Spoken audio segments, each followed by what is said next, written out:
What's going on, everybody? Back again for another episode of Sunday Reset with Will and Friends. And today I'm excited to welcome Marcus Riley. He's a globally recognized voice in positive aging movement. Marcus is the founder of the booming aging agency. Say that 5 times fast. The director of the Global Aging Network, and has spent more than 25 years helping people and organizations rethink what it means to grow older with purpose, relevance, and energy. He's even served as a representative in the United Nations on the global aging and has been recognized internationally for his impact in the space. This spring, he's releasing a powerful new book, Your Aging Advantage: The 7 New Stages of Aging, co-authored with Stuart Kaplan, which challenges the traditional narrative around aging and introduces a bold new framework for understanding the stages of life. Marcus, welcome to the show. Hi, Will. Great to be with you. Yeah, I'm happy to have you here. And so, right off the bat, Marcus, I want to start off with here. Clearly, aging is a huge part of your work, which you've been spending a lot of your time and energy on. So, where did the passion around the science and background of aging really begin for you? Well, I actually started working in the field of aging when I was 17 years of age. I was uh, mowing lawns at a retirement village and helping out at functions. And so I had this early exposure to, I guess, older people and just that broader field of aging. And I went away and did some other things, but ultimately I came back and became more involved in leading services and developing a range of accommodation options and a bunch of things. And over the years of being involved in those sort of roles, at one stage I was reflecting back and realizing, obviously, there's the aging population that we talk about, and that's a reality, our increased longevity. But B, it was recognizing that there was people I knew who aged really successfully, and there were reasons for that. And similarly, there were people who didn't age so well, and there were reasons for that too. And it was just reflecting on the learnings that I had taken from all these different people I'd had the pleasure of knowing, whether it was people I worked with, older people who were using our services, families, and the wider community. And it was that sort of reflection which,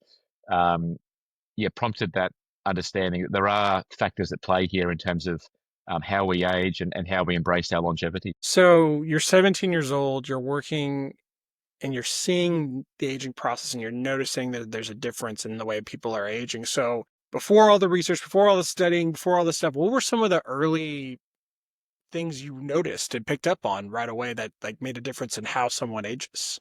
Absolutely. The biggest thing that stood out to me was a person's positivity. There were people I knew and could see the way they were engaging with other people, the way they were impacting other people's lives, but through that, their own life was really fulfillingly lived out the way they wanted to, and they were tapping into the things that were important to them. And when I talk about that positivity, it doesn't mean that people were just gleefully skipping down the street every day and blissfully ignorant. It was absolutely practical, and people were able to um, manage challenges and different situations and scenarios, but had this underpinning positivity and openness.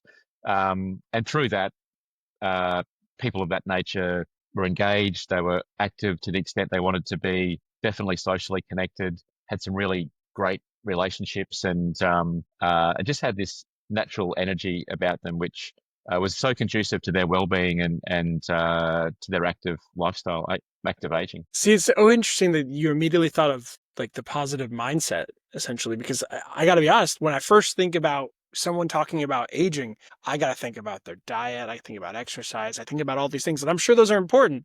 But your first indication was actually about the mind. Can you tell me a little bit more about, beyond just the positivity elements of how like mental health can apply to the aging process? It's a great question, Will, and I think fundamentally why our mental well-being is so important through our aging journey is that we're going to experience changes of different types, big changes, small changes, and we need the ability to adapt to those changes, manage those changes.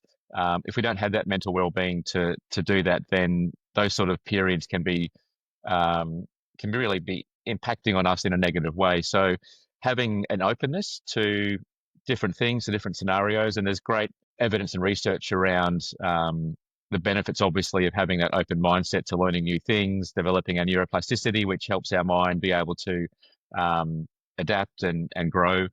Uh, that resilience that is really important. So we might talk a bit about different factors at play as we age, and one of the situations or the different sorts of situations that will evolve, setbacks that might occur. We need that resilience and capacity to overcome those sort of situations, but then also have that openness, that excitement, if you like, to be looking forward and have an enthusiasm to the life that is to follow, and the ability that we all have to really grab hold of that and shape it to the way we want to.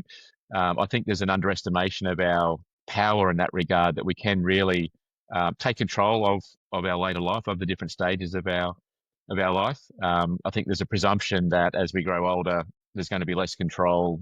Things happen to us rather than us um, determining what happens, and that's a sort of stereotype we really need to address. Well, and the other stereotype that comes to mind right away is that stubborn old man. That yeah, I'm very set in my ways, and I like my things the way I like them, and I'm not here to learn. I'm an old dog. I don't teach me a new trick. But if I'm understanding your thought process correctly, that neuroplasticity element of this and keeping your mind active and learning new skills, that actually can be the secret sauce to living and aging gracefully. Is that a fair point to make? Yeah, absolutely. It's a definitely a key ingredient in how we age more successfully, and how we enable ourselves um, to be taking charge, if you like, and seizing the opportunities that our longevity provides to us. Coming back to your first point, as part of that question, in terms of the sort of the stereotype of the cranky old man, or somebody who is growing older but limited, and we know that ageism is a real scourge when it comes to the way society views aging and the way it views older people. One of the forms of ageism that is a byproduct of that stereotype is self-directed ageism. So that's where we start imposing those stereotypical views on ourselves, and we limit the view of ourselves in terms of the things we can be doing, our potential,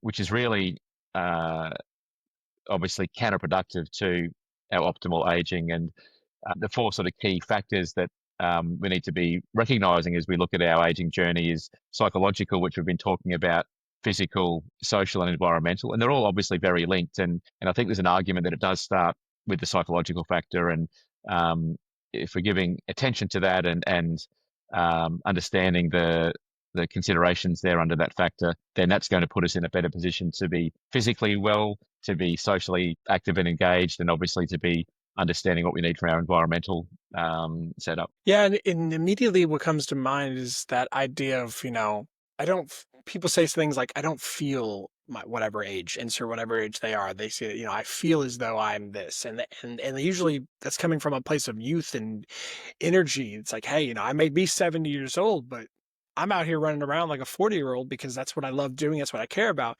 And you tend to see that. It's like, oh, they really do carry themselves in a way that brings youth and vibrance that if you just accept that I am 80 years old and this is all I can be, then you've already kind of lost half the battle. Is that pretty much the connection you're making there? Yeah, I think you touched on the what we call the feels like age, and we explore this in great depth in the book. And if I ask you to grab your phone, Will, and open up the weather app, and there's going to be the stated temperature for today. But if you scroll down on that weather app, you'll see the feels like temperature. And there's a range of factors that will influence that feels like temperature. It could be humid or windy or whatever the conditions might be. And it's a similar sort of approach to aging. The calendar will tell us what our chronological age is, but a range of factors are going to be more important and actually give us our feels like age. The calendar might say I'm 82, but my feels like age could be 65, because there's a range of factors at play that are making me feel that way. Inversely, I might be 49 and I might feel like I'm 72. And again, there's factors that determine that. And when we talk about those factors, there's two categories really at play. And the first of those is factors beyond our control. So things that might happen which are unforeseen, they might be sudden, they could be happening over time. Um, Often it could be a health episode, it might be a family situation, it could be a financial circumstance or a scenario at work.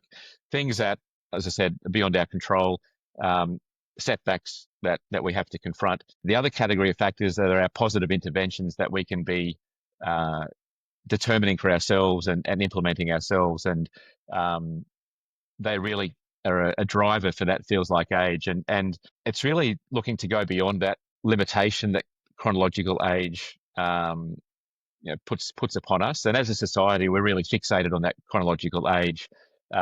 What's how many years have we lived?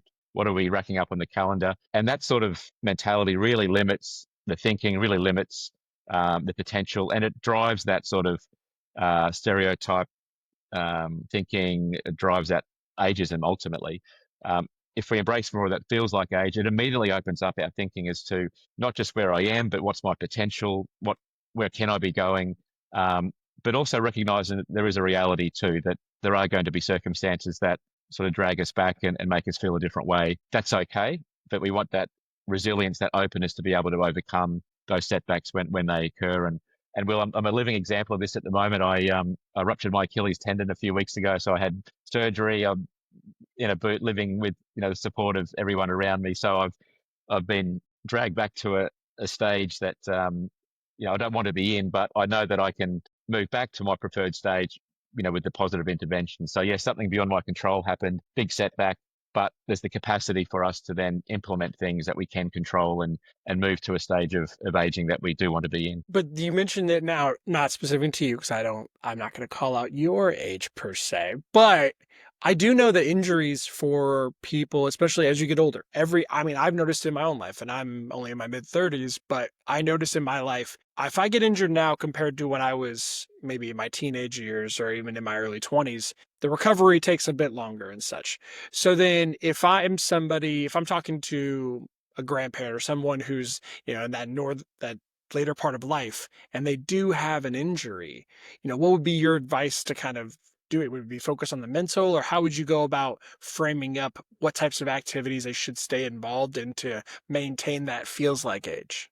Yeah, it's a great question. And again, it's understanding there are realities for all of us as we age. And I come back to those four factors of psychological, physical, social, environmental, and they are all linked. And to another personal example, my own mother, who's 88 years of age, the last 6 years she's had four major operations. My father passed away suddenly. After each of those scenarios, everyone told her, Sorry to hear that, by the way. no, thank you, Will. Everybody told her maybe move to care accommodation, have somebody move in with you, move in with family. And at each stage of those challenges, uh, her absolute preference and position was, no, I'm staying in my home. I know what I want to lean into in terms of support. So, um, in coming to your question, really dialed into the allied health options that she believed in. Um, Health practitioners that she knew would give her the advice and guidance and the tools that she needed, plus good family support and underpinned by her positive mindset. And after each of those setbacks that were beyond her control, she's been able to apply her positive interventions and go back to that stage of aging that she wants to be in. And that is really the definition of what we call in the book the flicker stage. Obviously, as you said in the introduction, the book defines what we see as the new stages of aging. And then we have this concept of flicker, which is the ability uh, to grab hold of your circumstances, to grab hold of your life essentially, and move to the stage that you want to be in. So just with that example of mum, the health episodes that happened suddenly for her catapulted her into a later stage of aging where she was in a supported living mode and obviously relying on care and help. But through her positive interventions, she was able to flicker and move back to her settled in stage, which is where she wanted to be. And I think that opportunity is there for anybody, irrespective of their age. So whether you're 88, 92, or a 49-year-old who wants to get back to living the lifestyle that he wants, that ability is there for us. We do need to recognize the factors at play. We need to understand what we can and should be doing to give ourselves that opportunity to flicker to the stage we want. But I think the message, Will, is that opportunity is there for all of us, underpinned by that positive mindset that we keep coming back to, but applying those different aspects to give us the overall result. So, has there been a specific activity, what both could be a physical or even like a mental challenge? Has there been a common denominator in terms of activities that people can be involved in, that it's like, oh, whenever people do this, we see a high likelihood of them, aging gracefully, as you would? Yeah. I think there's two aspects to answering that question, Will. I think one is it needs to be aligned to what the person wants to be doing. So something that they like doing, they're interested in. Um, it'll have that physical benefit, but it's got to be an activity that you enjoy. And the second aspect is something that is fostering that social connection as well. So whether that's going to an exercise class at a gym or at a center that you can access, whether it's um, a walking group, something as simple as that, where you're out in the fresh air, you're doing something active, you're connecting with people socially as well. It could be something that you're doing with your children or your grandchildren and having that intergenerational dynamic as well, which is so powerful. I think we underestimate the incidental activity that is really conducive to good aging and physical well-being, whether that's yeah, again walking to the shops or whether it's moving around the house and um, appropriately lifting things or moving things around. Again, I think we underestimate a lot of that incidental activity, and that can be complemented by obviously more structured programs. And there's a lot of science and research around obviously the benefits of strength training that's appropriate for your capacity. Physical movement obviously is imperative, but I think we really unlock the impact of that when it's connected to that socialization as well. And I've seen the combination of those things work really powerfully, and often it delivers that physical well-being without you even realizing because you're doing something you enjoy with people you like. It's pretty powerful stuff. Yeah, it's as if you're, you know, a common expression I hear all the time is, kill two birds with one stone. You're kind of doing both, right? You're both challenging yourself physically and being involved in something, but then there's the social connection, which then allows you to feel good about that positivity. And then on top of that, you're keeping your mind sharp. You're having those engaging conversations. So you're feeling positive, you're growing mentally, and you're growing physically all in one place. This is not specific to the aging process, but have you seen an uptick in pickleball over in Australia? Because I feel like over here, pickleball has just taken over. I'm on Are board. you one of I'm those on board. people? Yeah, yeah. Okay. It's I play tennis, so you hear the pickleball in the other courts, and the noise was annoying and all that sort of thing. Then you have a go yourself, and it's very addictive. It's fun. Um, People can play it quite easily. It's a great example of what we're talking about, where it's good for you. It's activating the physical benefits, the social benefits are there. It's fun. It's competitive. There's no uh, questions why people love it because all those ingredients are there. Yeah, when I first heard about it, it felt like this obscure thing that people were doing. So I didn't really see the social. I just thought like, okay, this just seems like people who want to play tennis but want a smaller court. That's fine. And then I worked an event a long time ago, and it was in support of a pickleball tournament, and I saw the camaraderie, I saw the people in the connection, and I just realized I was like, "Oh wow, this is really bringing people together." And the cool thing is, you can kind of do it in you don't need that much space, you don't need that much around you. It doesn't take all that much equipment, and you can make it happen. And so I think that's also too good from an accessibility perspective. Absolutely, it's a great example, and also it's not for everybody, and that's important to recognize too. And no activity is. And that's again, one of the things we're really excited about with the book is giving people really practical tools to identify those sort of options and opportunities. And so considering the sort of things you want to be achieving by way of outcomes, whether it is better physical well-being, better social connectedness. So we look at tools and processes that you can apply to go, well, what other things I want to be doing? What's available to me in my community, in my network? Who do I know who might be doing something that I can link up with and be a part of that activity? Do I take the lead and initiate it myself? And I think those considerations are really important as we move through different phases of our journey. So for some people, it might be um, when they retire from work or stop working. When you do something like that, you often can be losing the physical activity you were doing as part of that work, that incidental activity that was quite healthy. You may lose that social connectedness through that um, co-working co-workers that were a part of your life. And if we don't recognize that those things are going to be missing and then make a plan to replace them, we're going to suffer the consequences on the back of that. So the things you're highlighting really do connect to the overall picture, and it's important that we do invest the time in considering and understanding those different elements because quickly time can move on and we haven't recognized them, we haven't made a plan, and again, there's outcomes that will be on the back of that. It's one of those things where I think about it in terms of, people talk about it in the work life in the corporate world and stuff. They want to get to retirement age. And I always think people miss a part of that. There's the financial element. Of course, you have to be financially prepared to do that and not have an income coming in. Um, but I don't think a lot of people think too much about the plan for retirement. What are you going to do with this abundance of time you just came across? Because if you don't have a plan, you're going to run into, I see it time and time again, the person that, for a little while, maybe you can travel a bit, spend more time with the grandkids. There's certain things you can do, but you eventually come to a point where you got a lot of time in your day to fill.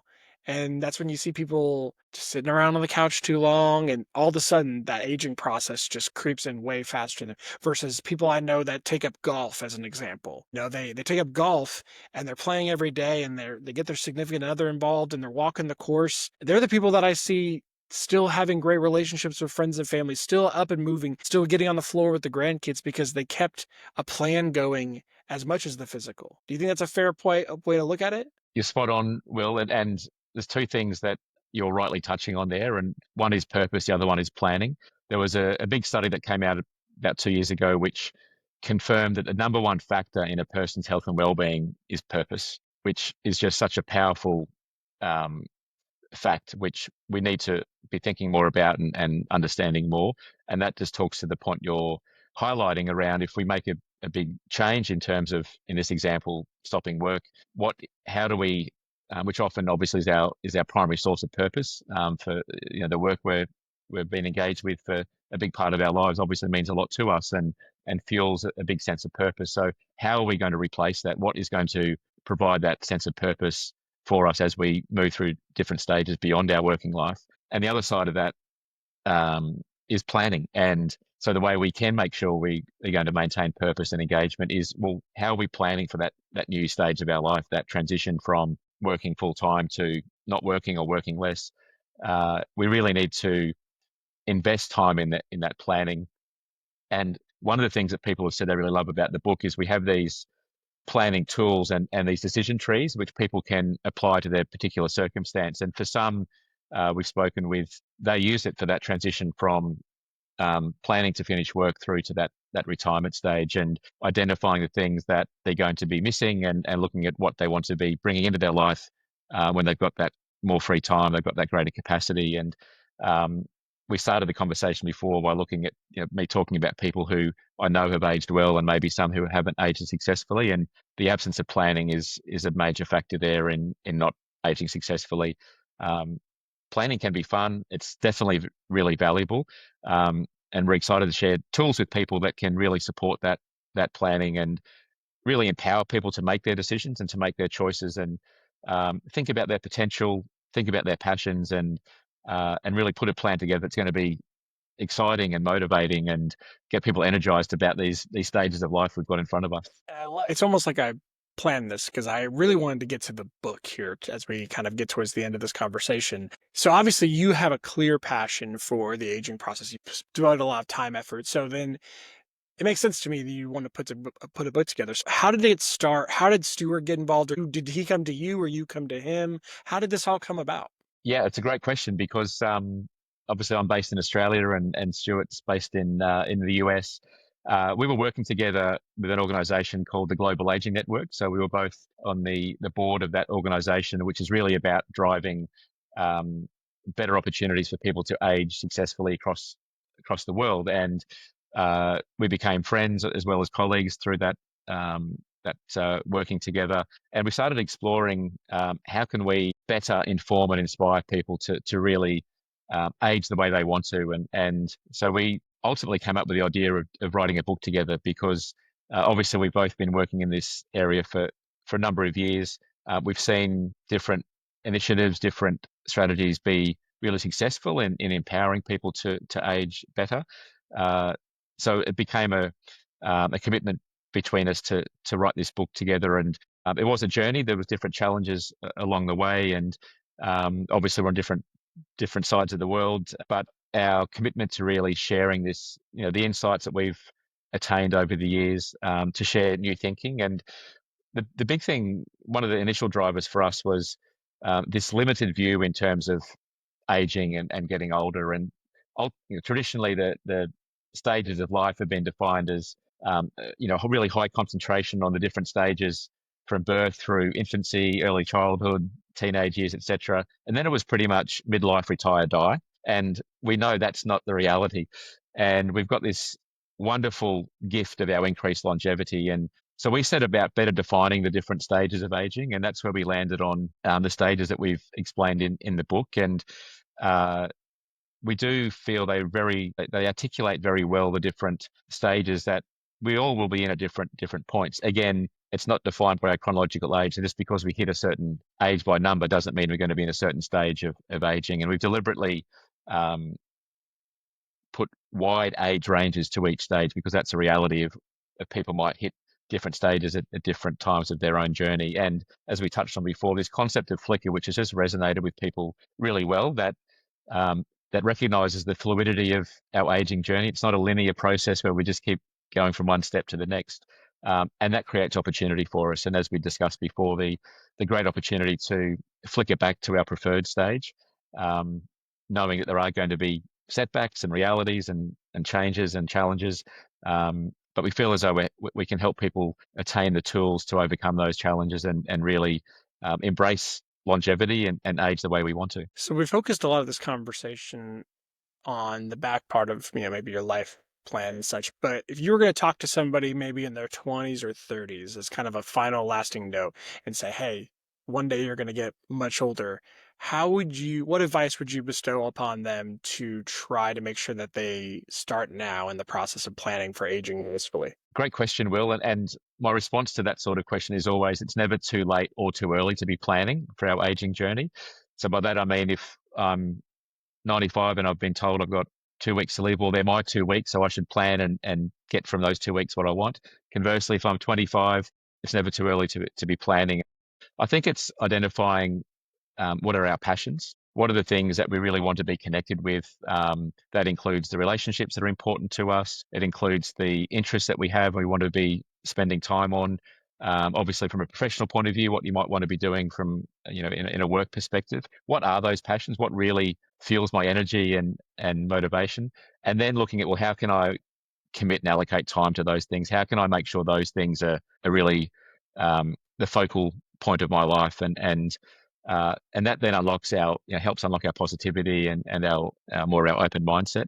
And I think then on the back of that, looking at, well, what's the potential that I have to be doing, a range of things that I'm excited about, and then what are the choices I need to make to really be able to commit to those things, and as I said, make them the center of my life. So passions, potential, choices. I think that's the key ingredients to our planning. You're speaking my language. Passion for me is the center of it all, as far as I'm concerned. If you can find a way to put passion into more aspects of your life than not, you tend to have a more fulfilling life, I've found.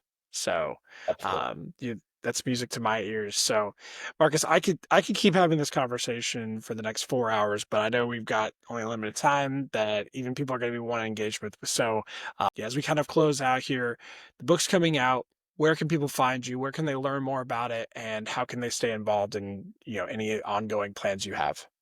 Terrific, Will. The simplest way is to go to youragingadvantage.com, and all the information about the book is there, which comes out towards the end of April. A lot of activities and information happening around that. So we're really excited to share it with people and have loved the conversation, Will. Thank you so much. Likewise, this has been truly eye-opening for me. I hope to have you back on the show and we can talk more about, what else you're working on and what other latest findings you have. But, as always, everybody, be kind to each other and we'll see you next time. Thank you so much, Marcus. Thank you.